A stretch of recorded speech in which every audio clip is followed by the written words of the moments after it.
The first thing you see of any game is probably a visual. A GIF on Reddit, a clip on TikTok, some snippet of some video essay, a thumbnail on Steam. And if they're on your Steam page, the trailer and screenshots better not disappoint. That's what decides if you're getting a wishlist. That's just how it goes. So when it came to making my game, it was a challenge I knew I would face at some point or the other. I am working on Konkan Coast Pirate Solutions. It's a cozy puzzle game about helping pirate ships do pirate things. It releases on the 1st of March. You can wishlist it on Steam now. So here's how I went about breaking down art styles for games. Setting, style, strengths, and service. The setting is your concept. A strong concept allows your game to stand out while also clearly explaining what the game is about. Style. Once you have your concept, you have to figure out how to present it. It could be 3D, animated sprites, pixel art, or anything else. Strengths. Make the most of your strengths of your development team. Maybe that's music and story, or programming, or a particular art style. The best version of a game utilizes the strengths of its creators. And service. Everything should be in service of the game as a whole. That might mean stripping out everything but the core gameplay, removing all plot and narrative, or even keeping the game fully abstract. Every element that you add should be in service to the game as a whole.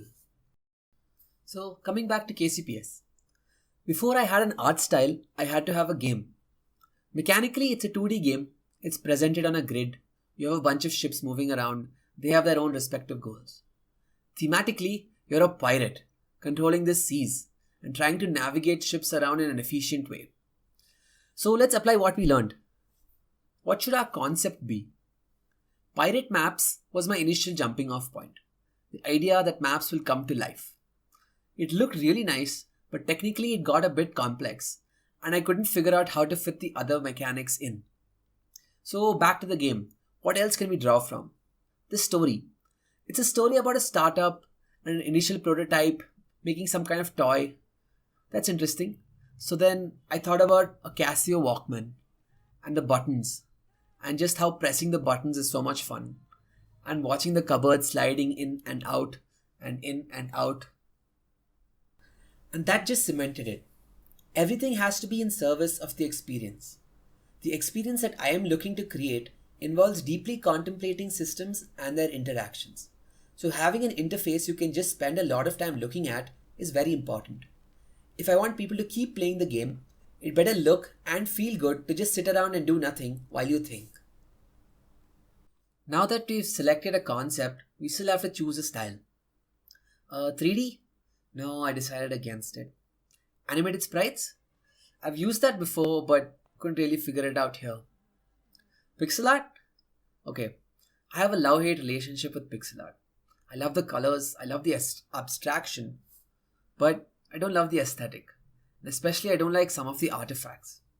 So I took another route. I used what I had. If I were to pick a role for myself, I would have to be a technical artist. I'm not a great artist, but I have some skills in graphic design. I'm not a great programmer, but mostly can get things working correctly. So merging those two skills, that's what I had. And that's what I went with. It's based on a vector graphics system. But rather than using Inkscape or Illustrator, I made my own tool. All the shapes you see are just simple polygons, but each vertex can have more properties. So a sail can sway in the wind or a shadow can move with the waves. Zooming out, the movement is more subtle but adds a lot of character, and it doesn't distract from the rest of the puzzle. Once I had these custom graphics, I could do a lot. For example, when a ship needs to turn, rather than just switching from one shape to another, I can smoothly lerp through them. That does not require me to draw these animation frames. I can just use what I had. Similarly, when a merchant ship is being ambushed, I can just have the gold be removed from the ship. The waves are the same as well. They're really simple.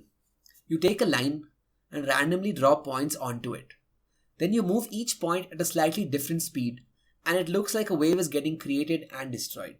Again, it's simple and subtle, and it keeps things from getting too boring. The land is procedurally generated as well. Remember, the goal of the graphics is to make sure that the player can watch for a long time as they contemplate the solutions, but it should never distract from the puzzle itself. So, in conclusion, developing an art style required a few things. Selecting a concept that is unique but still clearly shows the game. I think the toy and button based solution works really well there. Selecting an art style that can stand out, using the skills that are unique to me. The custom vector graphic approach works really well in that regard. And finally, making sure that everything is in service of the game as a whole. That was a lot harder, but I think I've done fairly well.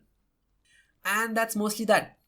If you want to see more of the game, you can find a link in the description. The game is called Konkan Coast Pirate Solutions. It's a puzzle game about helping pirate ships do pirate things. It releases on the 1st of March. You can wishlist on Steam now. Cheers!